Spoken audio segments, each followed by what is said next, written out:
Channel 4 News, the #1 news station in all of Tennessee. Thank you for your trust. On the broadcast tonight, uphill battle. The big guns of the Bush administration on Capitol Hill pitching their plan to bail out Wall Street as anger grows on Main Street. On camera, vice presidential candidate Sarah Palin's foreign policy photo ops tonight. The pictures we almost didn't see. Gas lines. Why in some parts of this country you can't fill up these days at any price. And the comforts of home, the folks who try to make it just a little bit better for kids with parents on the front lines far from home. Nightly News begins now. From NBC News World Headquarters in New York, this is NBC Nightly News with Brian Williams. Good evening. It works out to $2,300 for every man, woman, and child in America. That's the bill for this financial bailout that the feds tell us is necessary to prevent a massive collapse of our financial system. The very top guns from the Bush administration went before a Senate committee today. Tomorrow they visit the House of Representatives. They're facing tough questions about whether this is the right thing to do because it's so very expensive. Today they heard the very same questions we're all hearing, all of us across this country, about this mess we're all in. And we begin our coverage tonight with NBC's Tom Costello in Washington. Tom, good evening. Hi, Brian. In fact, Democrats and Republicans are trying to fast-track the $700 billion plan because the White House says it is necessary to avoid a financial meltdown. With 10,000 families losing their homes to foreclosure each day and the global economy in crisis, President Bush went before the UN reassuring the global markets that his emergency bailout package is quickly making its way through Congress. And I'm confident we will act in the urgent time frame required. But the administration is offering few details about how the bailout would work. This is all about the American taxpayer. That's all we care about. On Capitol Hill today, Democrats and Republicans were reluctant to approve a blank check or give sweeping powers to Treasury Secretary Paulson sitting before them. After reading this proposal, I can only conclude that it is not just our economy that is at risk, but our Constitution as well. I do not believe, however, that we can solve this crisis by spending a massive amount of money on bad securities. But failing to approve the bailout quickly, warned Fed Chairman Bernanke, could lead to recession. I believe if the credit markets are not functioning, that jobs will be lost, the unemployment rate will rise, more houses will be foreclosed upon. The sticking points to an agreement, whether taxpayers should get an ownership stake in the financial firms they bail out, whether judges should be allowed to rewrite bankrupt mortgages, and whether to forbid golden parachutes for executives of bailed out companies, something both Democrats and Republicans are demanding. The party is over for this compensation for CEOs who take the golden parachute as they drive their companies into the ground. But Secretary Paulson insisted that if any strings are attached to the bailout, it could discourage financial firms from offloading their bad debt. If you impose these kinds of conditions, if you impose any kind of punitive conditions, this program won't work and we'll all lose. Also today, for the first time, Chairman Bernanke suggested the government should not insist on buying the bad debt at fire sale prices, but rather agree to higher prices. The dilemma, paying more will help ease the credit crisis, but it could also mean a worse deal for taxpayers. Meanwhile, Secretary Paulson insisted he would welcome congressional oversight of the program. I believe we need oversight. We need oversight. We need protection. We need transparency. I want it. We all want it. The trouble for lawmakers is that they're short on details here with the administration's plan, but that's because nobody knows how to value this bad debt. Some Republicans have real reservations about this plan, but Democrats say they should be able to pass a plan this week or into the weekend. Brian. All right, Tom, thanks. Tom Costello in Washington tonight, starting off our coverage of this story that continues to be so tough to explain. And we should probably admit that most of us following this financial crisis may never fully understand what a credit default swap is. But we do get this. Somebody, probably a lot of people, screwed up. And as taxpayers, the American people are all being asked to pay for it now. How are folks feeling about that these days? We asked our own Kevin Tibbles to find out. Travis Sockup lost his job last year, then he lost his house. I'm scared to death for my son. He now works construction in Kansas City, living week to week in a roadside motel. When asked about $700 billion in assistance to the ailing financial industry, he sees red.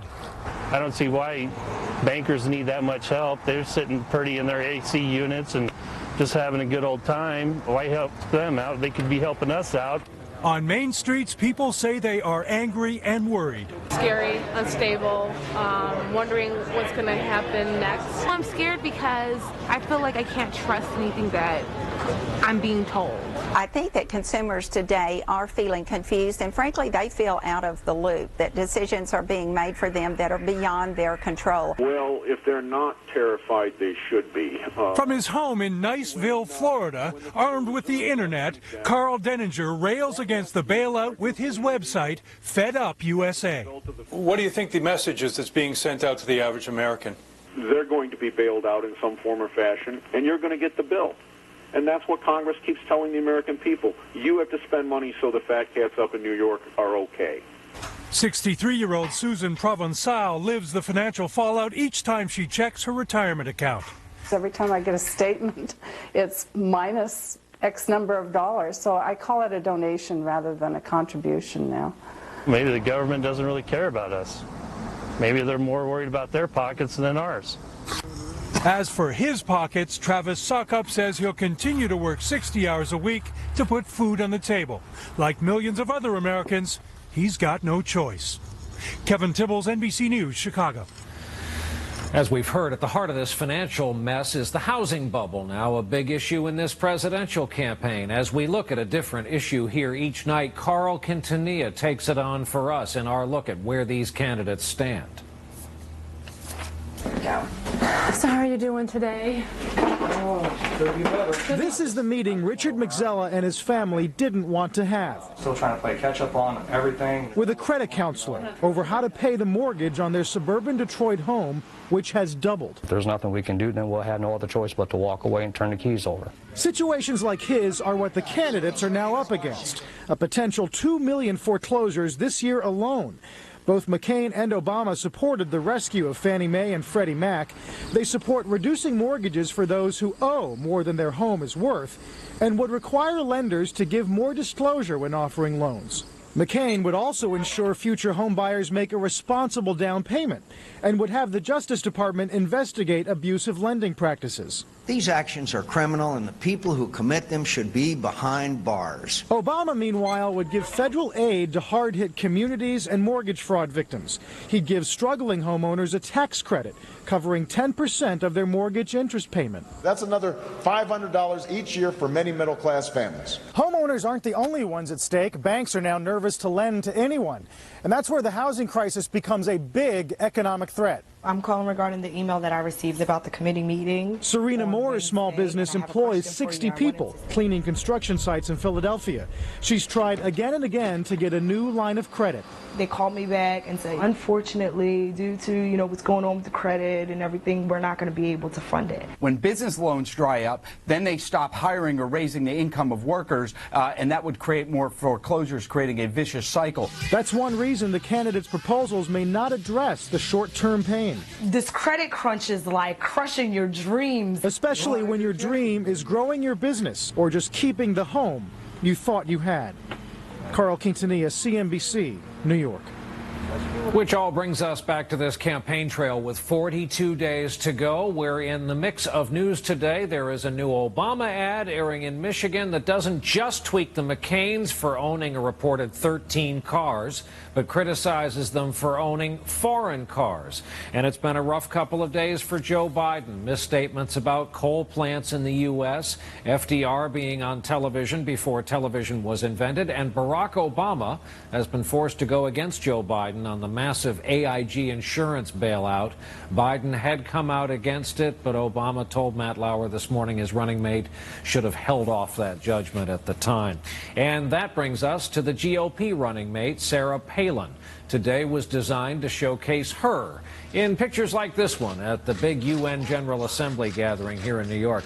The McCain campaign has been launching something of a campaign against the news media these days, and when things heated up for a time today, we almost didn't see those pictures. The story tonight from NBC's Savannah Guthrie. As global leaders gathered for the United Nations General Assembly, the newest player on the world stage, Alaska Governor Sarah Palin, made her debut. Meetings with the presidents of Afghanistan and Colombia, and an hour and a half with former Secretary of State Henry Kissinger. Thank you very much. But for Palin, whose public appearances have been carefully controlled and orchestrated, those pictures almost didn't happen. Campaign officials invited the media to attend the beginning of the meeting, but at the last minute banned reporters, a departure from the usual practice, saying only photographers would be allowed. When news organizations threatened to pull the cameras if reporters were banned, the campaign relented, calling it a miscommunication. I can't wait until I introduce her to Washington, D.C. In the months since Palin joined the ticket, she's granted just 2 major interviews, appeared at 1 joint town hall, and held no news conferences. Reporters on the trail rarely see her. How about a question? The McCain campaign is plainly trying to protect Sarah Palin from making a mistake in an unscripted situation that could haunt them for the rest of the campaign. McCain himself, once easily accessible to reporters, hadn't held a news conference for 6 weeks until today. Tomorrow, he'll join Palin in New York for a series of joint meetings with world leaders. Her senior foreign policy advisor insists the meetings are not just for show. This isn't a photo op. This is an opportunity for her to build personal relationships with the leaders with whom we need to cooperate in the world. Well, Palin is getting a crash course in diplomacy with the vice presidential debate just over a week away. It'll be a more structured format, by the way, not as freewheeling as some of the presidential debates are expected to be, and some say that format will benefit Palin. Things are getting interesting out there. Savannah Guthrie, thank you for that. And when Nightly News continues here this Tuesday night, the unsettling sight popping up across this country, some gas stations out of gas. Later, some old friends helping those who could use a friend right about now because they have a parent serving overseas. Why let changing your oil drain your wallet when so many car care companies love to fill the blue envelope with valuable coupons? From offers on oil changes to reductions from retailers to half-off home improvement, there's something in it for you. Valpak and Valpak.com. To advertise, call 1-800-4-VALPAK. Thousands of restaurants know the best way to sell more pizza is to call 1-800-4-VALPAK. Call now to learn how Valpak can help your business get a bigger slice of the pie. In order for things to work, it doesn't mean it has to have an uncomfortable feeling. Crest Pro Health kills 99% of germs that can cause gingivitis, plaque, and bad breath without the burn of alcohol. It really feels like it's working without the burning. Crest Pro Health Rinse. We had a health concern. Turned out to be nothing, but it got us doing more to protect our health, like taking silver. Centrum Silver age-adjusted multivitamins have key antioxidants that help support natural cell repair. Our health protection starts with Centrum Silver. Chocolate Silk is what brought me to Silk. It's creamy, it's tasty, it's fantastic. It's a great healthy alternative for me. Silk has soy protein, antioxidants, and omega-3s, plus all the calcium and vitamins A and D of milk. Silk. Take a step forward. Wait till you see how we've taken veggies and served them up in a new way. Introducing V8 Soups from Campbell's.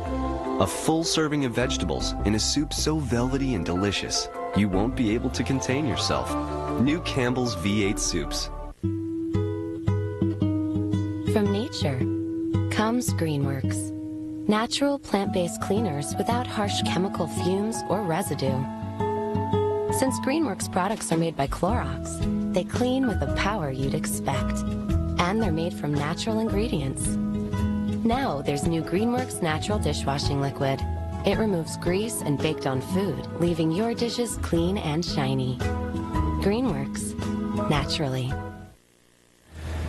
If you live in parts of the South, then you know we're seeing something lately we haven't seen in this country in decades. Gas stations with signs out front saying no gas. We set out today to find out why is this happening and when will it end. Our report from NBC's Ron Mott. It It is a scene reminiscent of 1973 and the OPEC oil crisis. Long lines for gas and short supplies. The reason? Hurricanes Gustav and more recently Ike, which shut down the Texas refineries that produce almost 20% of the nation's gasoline. We have a wide swath of this country from Texas all the way up through Ohio that still has power problems, and that affects the pipelines, that affects the terminals, and that's going to affect your ability to get gas. And that's prompted a fill-up frenzy. Draining stations dry in parts of Tennessee, North and South Carolina, Georgia, and Florida. It's also sent prices soaring, well above the national average, and generated complaints about gouging. And trouble calls to AAA are suddenly off the charts across the region. A lot of people are actually filling up, calling us ahead of time. They're not actually out of gas yet, but they predict that they will be, so they're actually calling us for those. Hardest hit, Nashville. And CNBC's Sharon Epperson says it may be a while before the situation improves. It's not going to be until Columbus Day, until perhaps even mid-October, before we really see both refineries back online full tilt. These shortages have even more significance here in metro Atlanta, home to what's been ranked the nation's worst commute. The state's governor asked the Environmental Protection Agency for a short-term waiver to allow less clean-burning fuel to flow. This is something else. Something's got to give. Late today, something did. The EPA approved the request for dirtier burning gas for the city, which could help fortify reserves. I'm scared that you're going to go from gas station to gas station and run out and not have any gas. That's a big concern. A concern that has left many headed toward an uncertain future on empty. Ron Mott, NBC News, Atlanta. And when we come back here tonight, the man who says it's him against the Russians.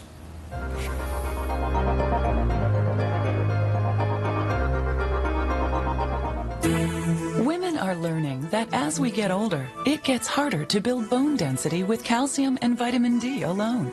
It's time to do more. And now we can. Introducing Citracal Plus Bone Density Builder, the first and only calcium supplement with genistein, an ingredient found naturally in soy that's proven to significantly build bone density, up to 5%. Switch to new Citracal Plus Bone Density Builder. It's made to do more. I'm Mark Goldston, Chairman and CEO of Net Zero. All internet providers take you to the same internet, so why pay more to get there? Net Zero is only $9.95 a month, and we give you a 30-day money-back guarantee. Call 1-800-NET-ZERO or visit netzero.com. Hi. You got everything I need, right? Chicken breasts? Yes. Carrots? Yes. Celery, parsley, onions and garlic? Garlic and onions, yeah. The ingredients make all the difference. Progresso just tastes better than condensed. Progresso, what a soup should be. You, the American workers, are the best in the world, but your economic security has been put at risk by the greed of Wall Street. That's unacceptable. My opponent's only solutions are talk and taxes.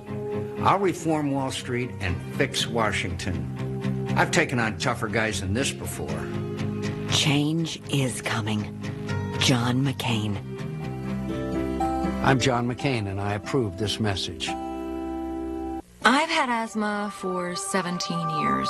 I've had asthma for 24 years. For 5 years. All my life. Even with my medicine, my symptoms kept coming back. So I thought this was as good as it gets. Until I found out I could actually help prevent my symptoms. I could help prevent my symptoms. Turns out there are two main causes of asthma symptoms. Airway constriction I feel, and inflammation I may not. Most medicines don't treat both. So my doctor prescribed Advair. Advair treats both main causes to help prevent symptoms in the first place. Advair contains salmeterol. Salmeterol may increase the chance of asthma-related death. So Advair is not for asthma that's well controlled on another controller medicine. Advair will not replace fast-acting inhalers for sudden symptoms and should not be taken more than twice a day. Talk to your doctor about the risks and benefits of Advair. If you take Advair, see your doctor if your asthma does not improve or gets worse. If you're still having symptoms, ask your doctor how to help prevent them with Advair. Find out how to get your first full prescription free at Advair.com. Enter the deep end of moisture.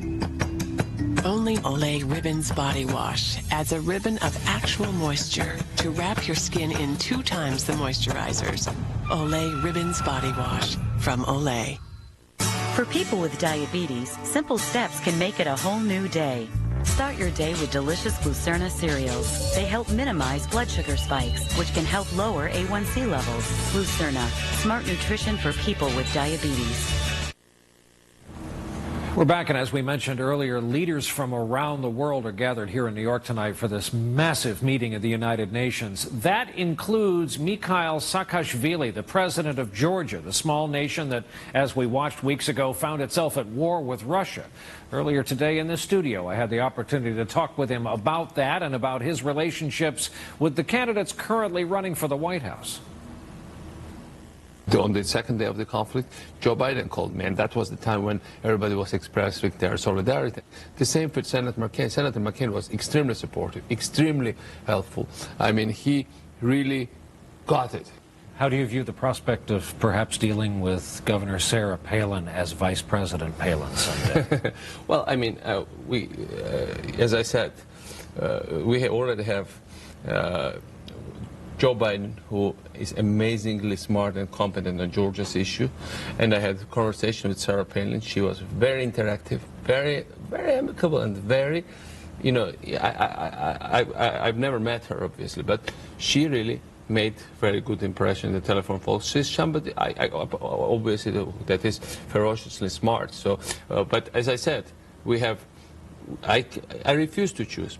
Are you blameless? Is Georgia blameless in this conflict? No politician would. Any politician that told you he's blameless of everything would be lying. Of course, there is always mistakes to be done by all sides, but you know, you don't blame victim for aggression.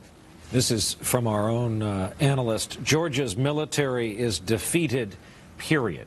Not only did its recruits cut and run, so did its special forces. They say you at one time were personally directing elements of the battle, giving orders over a regular cell phone and deciding when to move a brigade from western to central Georgia to face the advancing columns, and they were apparently listening in. No. From this basis, you are now asking for more help, more aid, getting some from the United States to rebuild an armed force, presumably. Look, I mean, in first place, I mean, of course, when you give orders to respond to Russians, certainly I gave orders to respond. Georgia's armed forces were never designed to encounter, you know, invader that is 100 times more powerful. It's not. These are not forces that can make. You had 37,000 troops.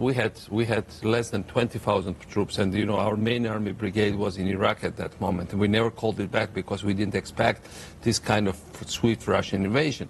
So when I hear on the BBC civilians in South Ossetia say that when the Russians leave with their tanks and with their troops, we're worried that Georgian troops will come shoot us. Look, what are those fears based on anything? That's exactly why we suggested to have an international force, to have European Union coming in and having this transition so that people don't feel endangered. And if I come there a year from now and there are still several thousand Russian troops, what will that mean? Will you have... Well, that what really means is that Russia has effectively annexed territory of an independent country. And these are the things that certainly challenge not only our independence and sovereignty, but they challenge the world order. Part of our conversation here earlier today with President Saakashvili of Georgia. You can see more of the interview on our website, nightly.msnbc.com. We're back with more here just in a moment.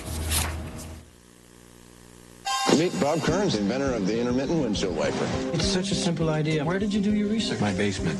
A man with a unique invention. Maybe this is the one. Ford is very interested. Why? Ford? Wow. They want it. A company who would do anything to get it. We're going to need a working unit from you. Okay. They want out, Bob. Who wants out? Ford. Out? They have the unit, and they looked at my work. An American dream. That is my design. He would never give up. They took this from us. Flash of Genius is a remarkable and inspiring true story. Ford does not know the meaning of years or money. This is about right and wrong, and you know it. About a man with unbelievable grit, determination, and heart. Ford wants to offer your family $30 million. Do they admit it was my invention? No. Don't do it, Dad. For him all the way. It's just a windshield wiper. To you, maybe, but to me, it's the Mona Lisa. Flash of Genius. Rated PG-13. October 3rd. Great soup, Jen. What's your secret? An incredibly high degree of culinary intuition plus years of experience. You mean Swanson broth? Yeah.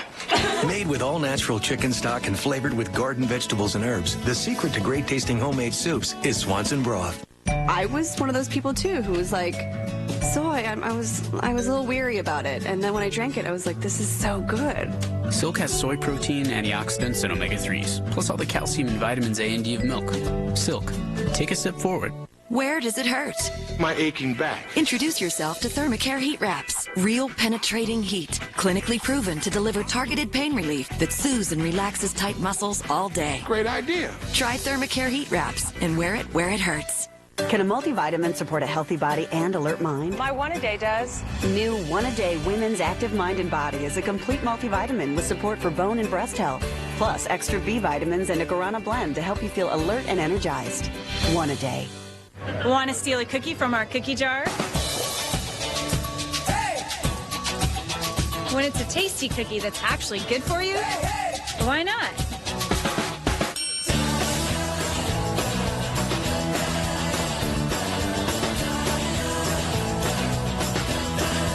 So steal a cookie from our cookie jar at Kashi.com. We won't look. Free cookie at Kashi.com. Kashi. 7 whole grains on a mission. Thank you for making Channel 4 News #1. And when we say #1, we really mean it. Channel 4 News is seen in more homes in Tennessee than any other television station. Channel 4 News, the #1 news station in all of Tennessee. Thank you for your trust. Just about everybody knows the USO. If you grew up watching those USO shows, you should know the USO has grown up too. Our wars are different these days, and so are they. They still get no government money. They still rely 100% on donations. They still help those in uniform. And these days they are helping those back home, including little ones who are worried about a mom or a dad or both on the front lines overseas. Our report tonight from NBC's Bob Faw. Forever, it seemed, this was the USO, a little beefcake, a lot of old ski nose. It's great to be back in Vietnam. Aren't you happy to have me back? You thought there was going to be a truce, huh? The new beat, the new look of the USO is more contemporary. Raymond's in his Sunday bears. The traditional USO lives on, but the new USO, touting exhibits on domestic violence, for example, reflects the 21st century, and the focus, once on individual soldiers, focuses now in this war-weary country on the soldiers' family. We're taking care of America's sons and daughters when their mothers and their fathers cannot. Like 6-year-old Joy Haas missing her father, now at sea. Through painting, the USO helps her deal with his absence. It's going to be my dad's ship. But the new USO is more than pencil and ink. This year at 27 military bases and performances seen by nearly 50,000 people, the USO has enlisted Sesame Street characters to reach children whose parents are deployed. Do you ever feel sad?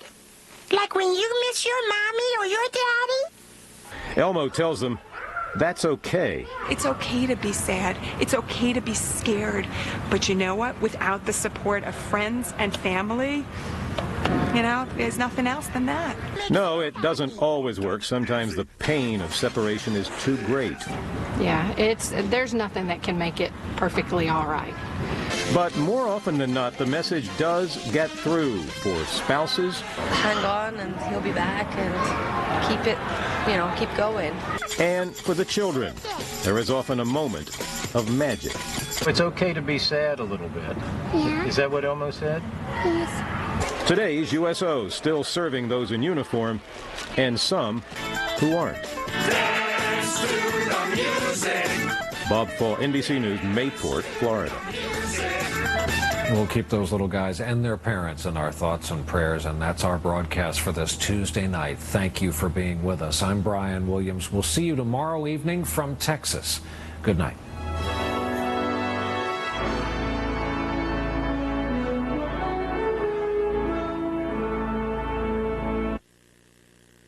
Working for you in high definition, this is Channel 4 News. And it is we, the people, who are supposed to govern this country, not the politicians, not the judges. We're supposed to dictate the course of this country. A Metro councilman says the people have spoken, and he says they want to make English the official language of Nashville. Good evening again, everyone. Well, you can't fault Metro Councilman Eric Crafton for not trying. Today, he and his supporters handed in another petition, this one with more than 5,000 signatures, calling for a special election on the controversial plan some call English First.